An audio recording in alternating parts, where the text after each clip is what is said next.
നമസ്കാരം. മലയാള വർഷം 1202 നിങ്ങളുടെ സാമാന്യ ഫലമാണ് പറയാൻ പോകുന്നത്. മകയിരം നാളിൻ്റെ ഒടുവിലുള്ള പകുതി, തിരുവാതിര, പുണർതം നാളിൻ്റെ ആദ്യ മുക്കാൽ ഭാഗം, ഇത്രയും ചേർന്നതാണ് മിഥുനക്കൂറുകാർ. ഇപ്പോഴുള്ള തൽക്കാല ഗോചരസ്ഥിതി ഒന്ന് നോക്കിയാൽ 2-ൽ വ്യാഴം, 3-ൽ കേതു, 9-ൽ രാഹു, 10-ൽ ശനി. ഇങ്ങനെയാണ് പ്രധാന ഗ്രഹങ്ങളുടെ അവസ്ഥ.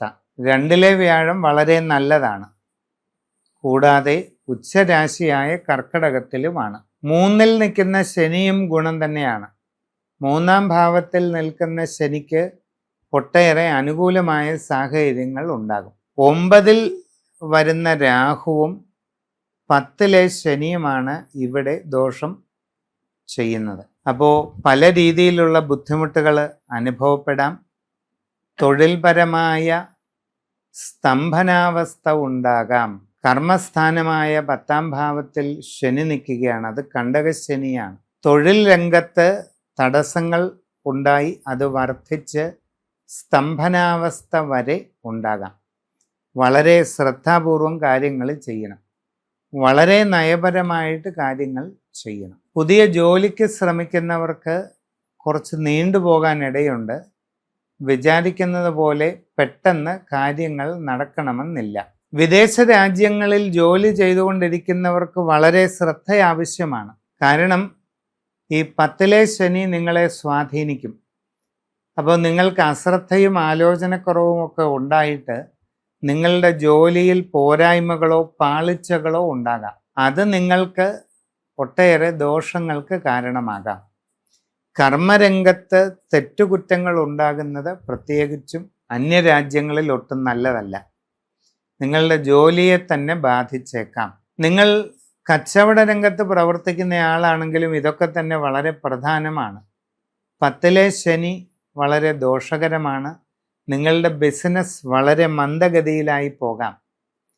കച്ചവടത്തിൻ്റെ വ്യാപ്തി കുറഞ്ഞു വരാം. കച്ചവടത്തിൽ നിന്നുള്ള വരുമാനങ്ങൾ കുറഞ്ഞു വരുന്ന അവസ്ഥയുണ്ടാകാം. കച്ചവട രംഗത്ത് മന്ദഗതിയും തടസ്സങ്ങളും അനുഭവപ്പെടാം. വിചാരിച്ചിരിക്കാത്ത രീതിയിലുള്ള പല തടസ്സങ്ങളും നിങ്ങളുടെ പ്രവർത്തന രംഗത്ത് അനുഭവപ്പെടാൻ സാധ്യത ഉണ്ട്. ശ്രദ്ധിച്ച് ആലോചിച്ച് മുമ്പോട്ട് പോവുകയാണ് വേണ്ടത്. വിവിധ മേഖലകളിൽ സ്വന്തമായിട്ട് തൊഴിലുകൾ ചെയ്യുന്നവരും വളരെ ശ്രദ്ധിക്കണം. പരാജയങ്ങൾക്ക് സാധ്യതയുണ്ട്, സാമ്പത്തിക നഷ്ടങ്ങളും ഉണ്ടാകാം. കർമ്മരംഗത്ത് ഒട്ടും ഗുണമില്ലാത്ത ചില മാറ്റങ്ങൾ അനുഭവപ്പെടാം. അതിൽ നിങ്ങളുടെ കർമ്മരംഗം മന്ദീഭവിച്ചു പോകാതെ നോക്കേണ്ടതാണ്. തൊഴിൽപരമായ പല സാഹചര്യങ്ങളിലും പ്രതീക്ഷിക്കാത്ത രീതിയിലുള്ള മാറ്റങ്ങളും പ്രയാസങ്ങളും നിങ്ങൾക്ക് ഉണ്ടാകാൻ ഇടയുണ്ട്. ശ്രദ്ധാപൂർവം മുമ്പോട്ട് പോകേണ്ട സമയമാണ്. ഔദ്യോഗിക സംവിധാനങ്ങളിൽ ജോലി ചെയ്തുകൊണ്ടിരിക്കുന്നവരും നല്ല ശ്രദ്ധ പാലിക്കണം.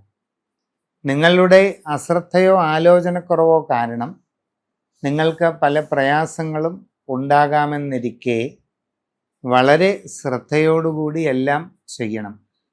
പ്രധാനമായും നിർണായക കാര്യങ്ങളിൽ തീരുമാനമെടുക്കുമ്പോൾ വളരെ ശ്രദ്ധിച്ച് ചിന്തിച്ച് ചെയ്യുക. ഇനി നിങ്ങളുടെ വ്യക്തിപരമായ ജീവിതത്തിൽ കുടുംബപരമായിട്ട് ചില അസ്വസ്ഥതകളോ പ്രയാസങ്ങളോ ഉണ്ടാകാം. വളരെ ശാന്തതയോടെയും ശ്രദ്ധയോടെയും കുടുംബകാര്യങ്ങൾ വേണ്ട രീതിയിൽ ചെയ്യുകയാണ് വേണ്ടത്. സംഭാഷണത്തിൽ നല്ല കരുതലും മിതത്വവും ശീലിക്കണം. ആത്മനിയന്ത്രണം നന്നായി പാലിക്കേണ്ട സാഹചര്യമുണ്ട്.